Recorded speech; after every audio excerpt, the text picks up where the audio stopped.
तो है गाइस, कैसे हो आप लोग। तो swallow star 2 land of origin के चैप्टर नंबर 392 में आप सभी का स्वागत है। तो चलो शुरू करते हैं। तो जैसा कि अभी तक हमने पिछले एपिसोड में देखा कि कैसे लू फेंग ब्लड क्रेन टेरिटरी के लिए निकल चुका था, जिसके साथ हमें ये बताया जाता है कि यार प्रैक्टिशनर डोमेन से ब्लड क्रेन टेरिटरी बहुत ज़्यादा ही दूर होती है और लू फेंग को बॉर्डर से निकल कर वहाँ पर जाने में ही लगभग 100 दिनों का टाइम लग चुका था। और फाइनली लू फेंग उस ब्लड क्रेन टेरिटरी के मिस्टीरियस लैंड पे पहुंच ही जाता है। लू फेंग पहुंचते हुए कहता कि फाइनली मैं यहाँ पे आ चुका हूँ। और लू फेंग वहाँ पे आते ही, वहाँ से आने से पहले ही शैडो लॉर्ड की प्रेजेंस को महसूस कर पा रहा था और अपने लॉर्ड जिंगमैन के दिए हुए time and space map route को फॉलो करते हुए वो यहाँ पर आ रहा था। और लू फेंग को यहाँ आने में रिलेटिवली आसानी हुई थी क्योंकि ये बहुत बड़ी जगह थी। लू फेंग अगर एक भी स्टेप गलत लेता तो वो इस वीरान से जगह में खो जाता, इसलिए उसे थोड़ी मोड़ी दिक्कतों का सामना करना पड़ता है। बताया जाता है कि इन्फिनाइट ह्यूमन स्पेस के अंदर जो मोस्ट मिस्टीरियस लैंड होते हैं उन्हें लोकेट करना काफ़ी ज़्यादा मुश्किल हो जाता है क्योंकि उनके फ्रेम्स, उनके पोटेंसीज, उनके इनहेरिटेंट पावर्स काफ़ी ज़्यादा मिस्टीरियस तरीके से छिपे हुए होते हैं, इसलिए उनको लोकेट करना इतना भी आसान नहीं होता है। और मोस्ट रिनॉन वो सभी इटर्नल लैंड के द्वारा रिन्यू किए गए हैं। जैसे अपने ऑरिजिन लैंड को देख लो, उसे अपने लॉर्ड्स के द्वारा फिर से रीसेप किया गया है, वैसे ही मिस्टीरियस प्लेसेस को भी बाकी सबके द्वारा रीऑन किया गया है। हमें ये भी बताया जाता है कि कैसे इटर्नल लैंड ने लू फेंग को इनविटेशन भेजा था ताकि उसको ज्वाइन करवा दिया जाए और उसे एक सीट दिया जाए। अब देखो, इटर्नल लैंड में भले ही एनिमीज भी क्यों ना हो, लेकिन वो एक ऐसी जगह है जहाँ पे सबसे स्ट्रॉन्गेस्ट को ही जगह मिलती है। लू फेंग भी सबसे स्ट्रॉन्गेस्ट है, इसलिए उसको इन्विटेशन दी गई है जहाँ पे मसला बातचीत करके सुलझाया जा सकता है। लेकिन जबकि कि प्रैक्टिशनर्स डोमेन ने अभी तक अपने पूरी जगह को वापस से नहीं लिया था, कुछ लैंड अभी भी लेना बाकी थी और लू फेंग को भी और भी सिक्योर करनी थी जगह, इसलिए लू फेंग ने इस इन्विटेशंस को अभी के फिलहाल में छोड़ दिया होता है। वो इतनी जल्दबाजी नहीं करता कि उसे इटर्नल लैंड जाकर विजिट ही करना है। अब इटर्नल लैंड के भी अलग अलग फ़ायदे होंगे, आपको यूनिवर्स के मतलब इस पूरे ब्रह्मांड के सीक्रेट्स के बारे में पता चलेगा, जो कि और भी मिस्टीरियस लैंड से या फिर कुछ और चीज़ें हो सकती है, या फिर एक इटर्नल लैंड एक अलग ही जगह होती है जहाँ पे आप सभी चीज़ों के बारे में और भी अच्छे से जान सकते हो। अब ये तो हमें नहीं बताया गया है कि किसी और लॉर्ड को वहाँ पे बुलाया गया है या फिर नहीं, या सिर्फ लू फेंग इकलौता एक ऐसा बीइंग है जो कि लॉर्ड में प्रैक्टिशनर फैक्शंस की तरफ से इनवाइट किया गया है, जिसके साथ लू फेंग उस ब्लड क्रेन टेरिटरी को ऑब्जर्व करते हुए कहता है कि ये ब्लड क्रेन टेरिटरी ये मिस्टीरियस लैंड्स के अंदर थोड़ा सी कम रैंक पे आता है, जिसने कि अभी तक फिलहाल में 3 ह्यूमन एंसेस्टर लेवल एग्जिस्टेंस को न्यूचर कर डाला है,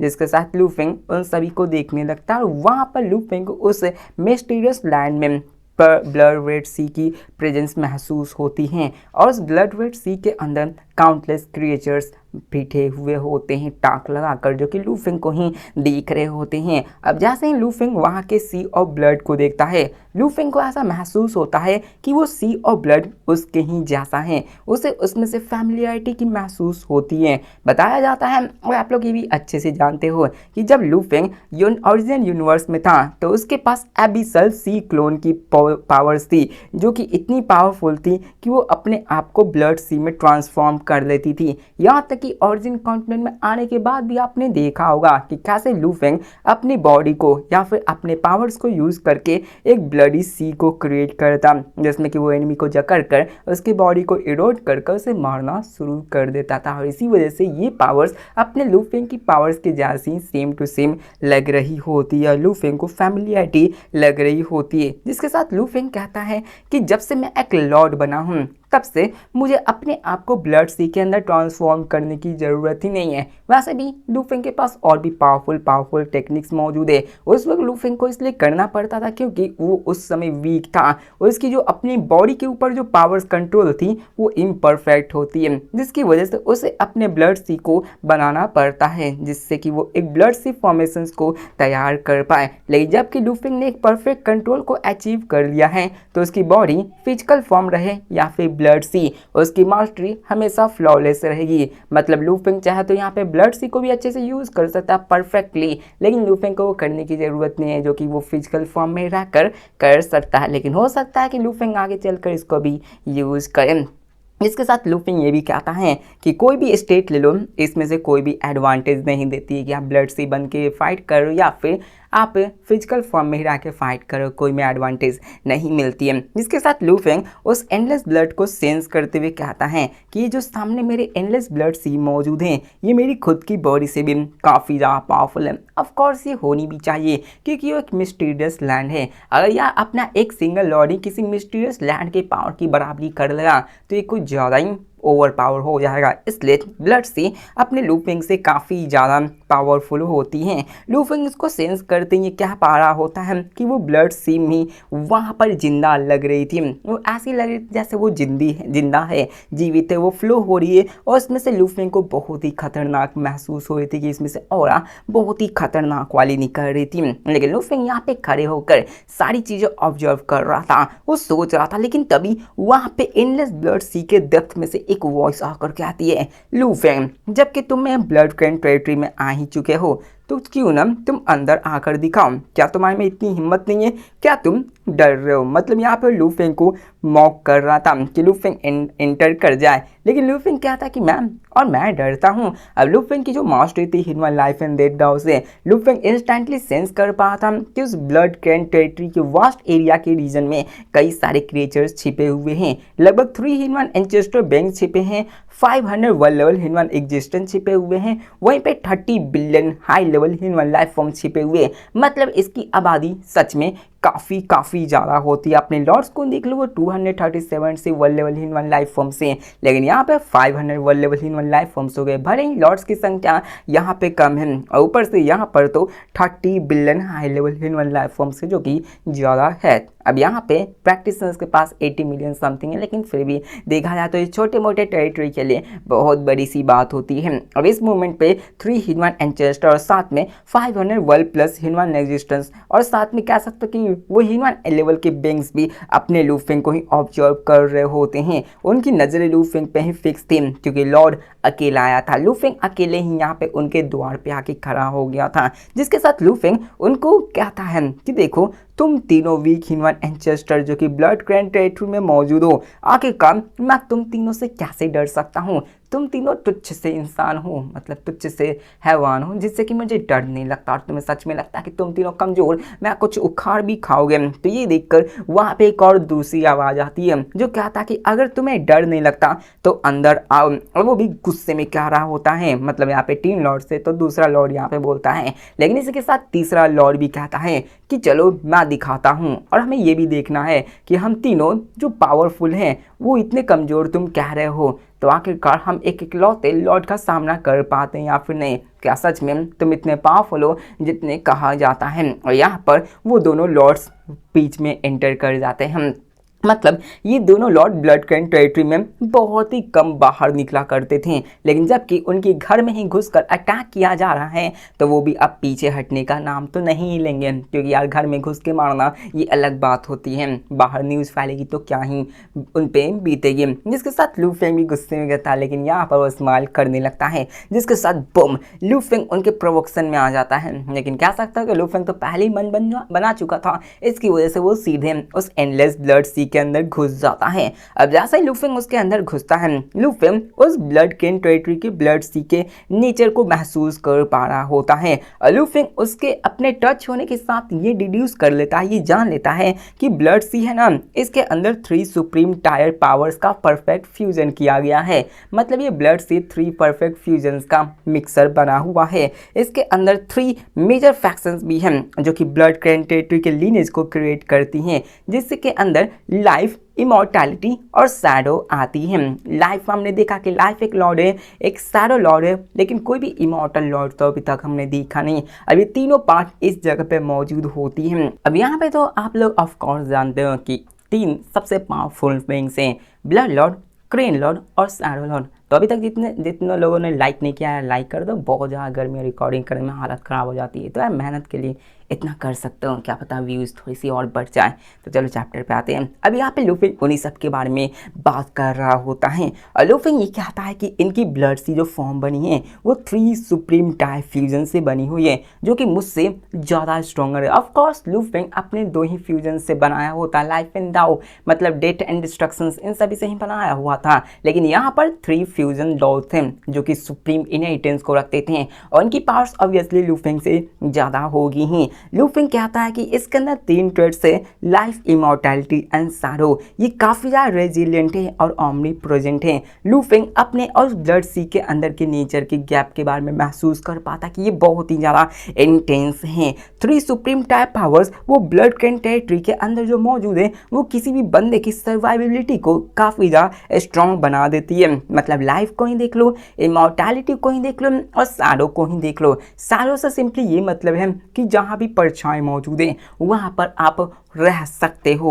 मतलब समझ सकते हो ये पावर कितनी ज़्यादा टेरिफाइंग है। लेकिन यहाँ पर थोड़ी बहुत इसकी झलक भी दिखाई जाएगी। अब यहाँ पे लूफिंग देखने लगता है और क्या था कि अगर इन तीनों सुप्रीम टाइप पावर्स को एक साथ मिला दी गई तो यहाँ पर जो डिफेंसिव कैपेबिलिटीज बनेगी वो लॉर्ड वुलान से भी काफ़ी भयंकर वाली बन जाएगी। लूफिंग अभी तक अंदाजा लगा रहा होता है और वो ये कहता कि अगर किसी भी बंदे ने इन तीनों को कॉम्प्रीहेंड कर दिया तो उनकी सर्वाइबिलिटी चूसिन, हिनवान एंड चेस्टर को भी एक्सीड कर जाएगी, उससे भी ज़्यादा हो जाएगी। हमें ये बताया जाता कि चूसिन, हिनवान एंड चेस्टर जो कि वही बड़ा सा डोम क्रिएट करके सबको प्रोटेक्ट करता था, उसकी पावर पाइनिकल ऑफ डिफेंस में आती है। लेकिन फिर भी उस बंदे को भी ट्रैप किया जा सकता है और सारो ट्रेड जो कि ब्लड कैन टेरिटरी के अंदर आता है वो उसे ओमनी प्रेजेंट बनाता है। जैसे कि मैंने बोला कि यार सारो हर जगह मौजूद होगी तो वो बंदा भी हर जगह ही मौजूद होगा। लूफिंग खुद से सोचते हुए क्या था कि अगर किसी एक बंदे ने एक सुप्रीम टाइप पावर्स को कॉम्प्रीहेंड कर लिया तो वो काफ़ी होगी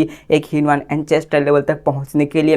लेकिन यहाँ पर अगर किसी ने तीनों को मास्टर कर लिया तो ये बड़ी ही भयंकर वाली बात हो जाएगी, क्योंकि लूफिंग ने भी यार अभी तक ऐसा नहीं सुना कि किसी भी हिनवान एंड चेस्टर्स ने 3 को डॉज को कॉम्प्रीहेंड करके रखा हुआ है। यहाँ तक कि प्रैक्टिसर लॉर्ड्स में भी देख लो तो सिर्फ लॉर्ड जिंगमिंग ऐसे हैं जिसने कि 2 सुप्रीम टाइप डॉज को कॉम्प्रीहेंड किया था, टाइम एंड स्पेस, जिसकी वजह से वो इतना ज़्यादा टेरिफाइंग बन पाए थे। अब सिर्फ 2 को ही कॉम्प्रीहेंड करने की वजह से लॉर्ड जिंगमैन की सर्वाइबिलिटी रैंक हिनवान स्पेस के टॉप में आती है। और यहाँ पे ऐसा इसलिए क्योंकि वो पास्ट और फ्यूचर दोनों में एग्जिस्ट करता है। ऑफकोर्स प्रेजेंट में भी करते हैं, हम तीनों टाइमलाइन में एग्जिस्ट करते हैं। आप इसको पास्ट में मार डालो बंदा प्रेजेंट में जिंदा रहेगा, प्रेजेंट में मार दो फ्यूचर में वो जिंदा रहेगा। जब तक तीनों में उसको डिस्ट्रॉय ना कर दिया है तब तक वो मरेगा नहीं। ऑफकोर्स लॉर्ड्स मरेंगे ही नहीं, लेकिन अगर उसको पूरी तरह से वीक करना तो तीनों टाइमलाइन में मतलब पूरे के पूरे मल्टीपल टाइमलाइंस को क्रिएट करके मतलब डिस्ट्रॉय करनी होगी। इसलिए अपने लॉर्ड जिंगमिंग की सर्वाइबिलिटी एबिलिटी इतनी ज़्यादा भयंकर वाली होती है। मतलब आप समझ रहे हो कि इसको मारने के लिए कितनी ज़्यादा करनी होगी, एक फुल प्लानिंग करनी होगी। मतलब समझते हो कितनी ज़्यादा भयंकर वाली प्लानिंग इसमें करनी पड़ेगी। और यहाँ पे अगर किसी ने उनको कर लिया तो यार उससे कुछ ज़्यादा ही हो जाएगा। और लॉर्ड जिंगमैन को सिर्फ 2 को कॉम्प्रीहेंड करने की वजह से उसको ट्रैप कर पाना नामुमकिन सा हो गया है। मतलब अपने लॉर्ड जिंगमैन को कोई ट्रैप कर ही नहीं सकता। ऑफ कोर्स कैसे करेगा आप ही बताओ, कौन बंदा उनको ट्रैप कर पाएगा। और यहाँ पे ये मिस्टीरियस लैंड ये होती है। लूफिंग बहुत सारी बकवास करता है जिसको कि मैं स्किप करता हूँ क्योंकि ये सभी आपको ऑलरेडी पता होता है। बहुत सारे एग्जाम्पल्स में बताया जाता है कि कैसे कई सारे लोकेशंस होते हैं इन्फिनाइट वर्ल्ड के अंदर, इन्फिनाइट इन स्पेस के अंदर कई सारे जगह थे जैसे एबिस ऑफ डिस्ट्रक्शंस जिसके अंदर डिस्ट्रक्टिव पावरफुल वेपन्स को क्रिएट किया जाता है। यहाँ तक कि ऑरिजिन वर्ल्ड्स के खुद के ऑरिजिन्स होते हैं, मिस्टीरियस लैंड्स के खुद के ऑरिजिन्स होते हैं, कई सारे जगह के भी अपने अपने ऑरिजिन्स होते हैं। लूफिंग की इमेंस मास्टर ऑफ लाइफ को ही देख लो, वो उसके सी पावर से ही आती है, मतलब वो उसके कोर से निकल रही होती है। अब लूफिंग एंटर कर चुका था, तो चलो बकवास छोड़ के अब मेन बैटल की बात करते हैं। जहाँ पे लूफिंग एंटर कर चुका था तो लूफिंग के ऊपर वो ब्लड सी प्रेशर डाल रही होती है। लूफिंग उसको महसूस भी कर पा रहा होता, लेकिन लूफिंग आगे बढ़ रहा था क्योंकि वो ब्लड सी की पावर लूफिंग सिर्फ हल्का फुल्का ही प्रेशर डाल पा रही होती, जिसकी वजह से लूफिंग क्या था कि चलो सबसे पहले शैडो लॉर्ड से डील करते हैं। लूफिंग बाकी 2 की परवाह नहीं करता क्योंकि उस तीसरे ने उसको प्रोवोक किया था। लूफिंग उसकी पहले जाके बैंड बजाना चाहता था ताकि लूफिंग का रुतबा पूरे के पूरे इन्फिनाइट इन स्पेस में फैल जाए कि एक ऐसा भी लॉर्ड है जिसने कि दूसरे प्रैक्टिशनर्स के घर में घुस के उसका हत्याकांड कर दिया। समझ लो कितनी बड़ी न्यूज हो जाएगी। जिसके साथ ऐसा चलने लगता है। अब लू फेंग उस एंडलेस ब्लड सी में फ्लू करके आगे जाने लगता है। वो चारों तरफ उस ब्लड सी करेंट टेरिटरी के चारों तरफ देखने लगता है, उसके मिस्ट्रीज को पहचानने लगता है। लेकिन उसी के साथ लू फेंग ब्लड शैडो लॉर्ड के लोकेशंस की तरफ फुल स्पीड से जाता है ताकि उसको मौत की घाट उतार दिया जा सके। अब लू फेंग यहाँ पे कहता है कि ब्लड करेंट टेरिटरी वैसे कुछ नहीं, लेकिन मैं इसको सह लूंगा। लू फेंग आगे बढ़ने लगता है। लेकिन इसी के साथ हमें सीन चेंज कर शैडो लॉर्ड, ब्लड लॉर्ड और क्रेन लॉर्ड को दिखाया जाता है, जिन्हें भी ये नोटिस हो जाता है कि जो ब्लड करेंट टेरिटरी की इन्वायरमेंट है वो अपने लू फेंग पे बहुत ही कम इम्पैक्ट डाल रही होती है। और यहाँ पे उन्हें एक चीज अच्छे से पता था कि जब भी कोई आउटसाइडर इस एंडलेस ब्लड सी के अंदर आता तो उसके ऊपर बहुत ज्यादा प्रेशर पड़ता, जिसकी वजह से कोई भी बंदा यहाँ पे आने को राजी नहीं होता कि यार मैं क्यों ही जाऊँ किसी के घर में घुस के मारने के लिए। इसलिए यहाँ पर लेकिन जब लू फेंग यहाँ से पास होते हुए जा रहा था तो ब्लड सी उससे नेचुरली कनेक्ट हो चुका था, जिससे कि लू फेंग को बहुत ही कम रेसिस्टेंस देखने को मिलता है। इस चीज को देखकर ब्लड लॉर्ड उससे कहता है कि उसकी लाइफ टाइम मैकेनिक्स और उसकी जो पावर्स हैं वो ब्लड सी पावर्स को कुछ हद तक इन्फ्लुएंस कर रही है। वहां पे क्लीन लॉर्ड वहां पे उस बंदे से नाराज होते हुए कहते, शैडो लॉर्ड से नाराज होते हुए कहते कि मैंने तुमसे पहले ही बोला था कि हमें प्रैक्टिशनर फैक्शंस को प्रोवोक नहीं करना चाहिए, क्योंकि इन्फिनाइट इनवन स्पेस के अंदर 3 स्ट्रॉन्गेस्ट फैक्शंस के अंदर हमें उन तीनों को नहीं नाराज करना, उनसे दूर ही रहना। लेकिन तुम शैडो, तुम इतनी ज्यादा रेकलेसली एक्ट कर रहे थे। तो शैडो लॉर्ड वहां पे उससे जवाब देते हुए कहता कि क्या तुमने मेरे प्लंडरिंग से फायदा नहीं उठाया? क्या सिर्फ मैंने ही अकेले तुम्हारे उस प्लंडरिंग से फायदा उठाया? हम तीनों ने बराबर मिलकर लूटा। इसको सुनकर क्रीन लॉर्ड वहां पे उससे बहस करते हुए कहता कि देखो, मैंने सपोर्ट किया था ताकि तुम वीकर फैक्शंस को रेड कर सको। मैंने तुम्हें कभी भी नहीं कहा था कि तुम प्रैक्टिशनर फैक्शंस को प्रोवोक करो। इसको सुनकर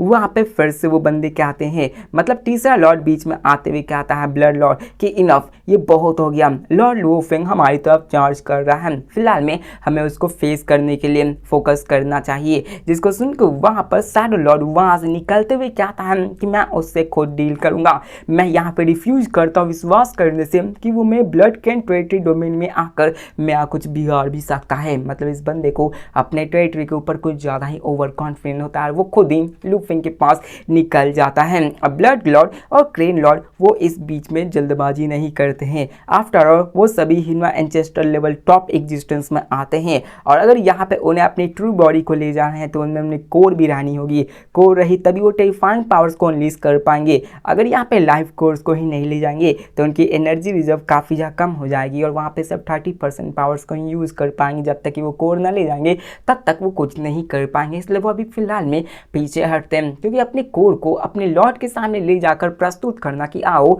मुझे मारो, आओ बैल मुझे मारो, ये तो बहुत ही बेवकूफ़ी वाली बात हो जाएगी। इसलिए वो शैडो लॉर्ड को पहले जाने दे दे ताकि वो लॉर्ड लू फेंग के टेस्ट कर सके उसकी पावर्स क्या है। अब यहाँ पे ऐसा इसलिए था, अब वो शैडो लॉर्ड भी अपने कोर को लेकर वहाँ पे निकल जाता, मतलब कि वो लू फेंग से फाइट करने के लिए जा रहा था, तो ऑफ कोर्स कोर को ही लेकर जाएगा। फिर से वही बकवास होती है कोर के बारे में, तो इसको मैं स्किप करता हूँ, आपको कंप्लीटली पता है। जिसके साथ हमें सीन चेंज कर लू फेंग को दिखाया जाता है, जो कि लू फेंग उस ब्लड सी को देखते हुए आगे बढ़ रहा था। वहाँ पर वो देखता कि कैसे ब्लड क्रेन टेरिटरी के अंदर जितने भी बीस्ट न्यूच्योर किए गए थे वो सभी लू फेंग को डर कर भाग रहे थे। वो सभी लू फेंग के पास आने से भी कतरा रहे थे, और लू फेंग उन कमजोर से बेंग्स पे ध्यान भी नहीं देता। वो हाई लेवल और वर्ल्ड क्लास लेवल्स क्या ही करेंगे। लेकिन यार एक चीज़ तो है कि आप अगर किसी वीकर फैक्शंस में आए तो वहाँ के वर्ल्ड क्लास लेवल और ह्यूमन बींग्स को चुन चुन कर मार देना चाहिए। मतलब लू फेंग को प्रोवोक किया है तो लू फेंग उसके पूरे घर को उजाड़ देना चाहिए। बहुत ज़्यादा कमीना हो गया मैं ना, लेकिन हाँ ऐसा करना चाहिए क्योंकि प्रैक्टिशनर्स को भी अपने रिसोर्सेज की ज़रूरत है।